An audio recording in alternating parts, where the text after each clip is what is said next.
ជំរាបសួរនិងសួស្តីពុកម៉ែបងប្អូននេះគឺជាវីដេអូសម្រាប់ថ្ងៃចូលឆ្នាំនៅថ្ងៃទី3បងប្អូនហើយយើងបានរៀបចំជាកន្លែងជួបជុំបងប្អូនញាតិថៅរបស់យើងអញ្ចឹងយើងធ្វើការមានកម្មវិធីស្រង់ទឹកស្រោចសពស្គនរីដល់អ្នកមានគុណមានឪពុកម្ដាយយាយតានៅជុំវិញអ្នកភូមិផងរបងជាមួយអញ្ចឹងហើយរៀងរាល់ថ្ងៃទី3ឬក៏ទី2តាមឆ្នាំណាយើងស្រស់ស្រួលគ្នាថ្ងៃទី2យើងធ្វើថ្ងៃទី2ឆ្នាំណាស្រស់ស្រួលថ្ងៃទី3ធ្វើថ្ងៃទី3អញ្ចឹងតើតើជាមួយនឹងកម្មវិធីស្រោចស្រពស្គនចារីដល់អ្នកមានគុណមានមេដាបេដារបស់យើងនៅក្នុងភូមិអញ្ចឹងមានចាស់នៅក្នុងភូមិចាស់នៅចិត្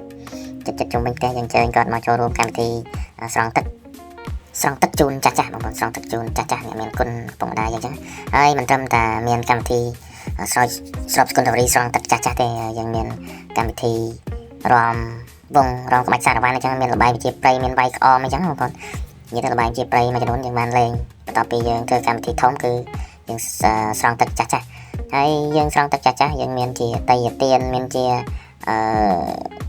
ដូចជាភេសជ្ជៈអីផ្សេងអញ្ចឹងទៅហើយយើងជូនគាត់បន្ទាប់ពីយើងបានស្រង់ទឹកជូនគាត់ហើយយើងឲ្យគាត់ខ្លះសម្លៀកពាក់អីហើយអញ្ចឹងយើងជូនជាតៃទានជូនអីសម្រាប់មួយឆ្នាំម្ដងយើងធ្វើរៀងរាល់ឆ្នាំអញ្ចឹងតាមសទ្ធារបស់កូនចៅបងប្អូនទាំងអស់គ្នាជូនទៅដល់ចាស់អញ្ចឹងណាហើយមុននឹងចាប់ផ្ដើមស្រង់ទឹកចាស់យើងក៏មានកម្មវិធីសូត្រលោកយាយលោកតាគាត់សូត្រឲ្យពរឲ្យជ័យទៅដល់បងប្អូនកូនចៅទាំងអស់ចឹងលោកមកស្រោចទឹកលោកអីចឹងទៅស្រោចទឹកជូនគាត់ចឹងទៅហើយយើងធ្វើជារៀងរាល់ឆ្នាំកម្មវិធីនេះយើងមិនចោលទេយើងចាប់ផ្ដើមធ្វើគឺច្រើនឆ្នាំដែរបងប្អូនចូលជិត10ឆ្នាំហើយតាំងពីយូរយារណាស់មកហើយយើងតើពេលយើងធ្លាប់ធ្វើអញ្ចឹងគឺយើងធ្វើរៀងរាល់ឆ្នាំហើយមិនទៅអ្នកឆ្ងាយសុទ្ធតែអ្នកស្រុកអ្នកភូមិអ្នកជាប់ផ្ទះគ្នាអញ្ចឹងនៅស្រុកខ្ញុំគឺសាមគ្គីគ្នាហើយសប្បាយបងប្អូនសប្បាយមែនតើរៀងរាល់បុណ្យទានចូលឆ្នាំមិនថាតែបុណ្យចូលឆ្នាំបុណ្យភ្ជុំកឋិនបុណ្យ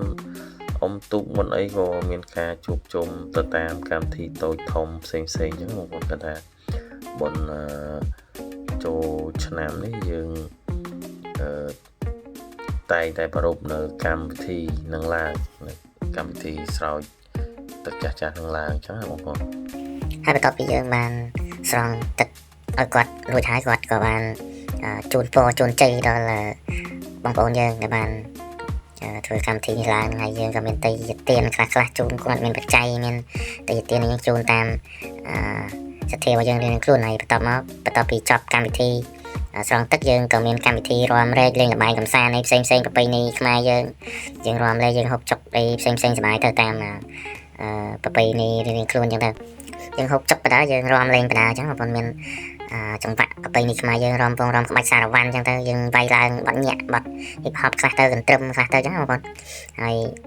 យើងមានលេងល្បែងមានប៉ាត់ម្សៅចេះទឹកចេះអីព្រោះយើងបានស្រោចស្រពសកុនធារីជូនចាស់ក៏យើងសើមខោសើមអាវអីខ្លះដែរអញ្ចឹងយើងខែចាយបងប្អូនណាខ្លះក៏យើងលេងខ្លះតែយើងលេងកុំឲ្យជ្រុះពេកអញ្ចឹងណាហើយយើងលេងនៅក្នុងបរិវេណកម្មវិធីរបស់យើងនេះដែរមិនទៅប៉ះពាល់ដល់តាមផ្លូវតាមអីអញ្ចឹងបងប្អូនហើយវីដេអូយើងមានប៉ុណ្ណឹងបងប្អូនអរគុណច្រើនសម្រាប់ការតាមដានទស្សនាវីដេអូតាំងពីដើមរហូតដល់ចប់ជូនពរបងប្អូនឆ្នាំថ្មីសុខសប្បាយទាំងអស់គ្នាបាយ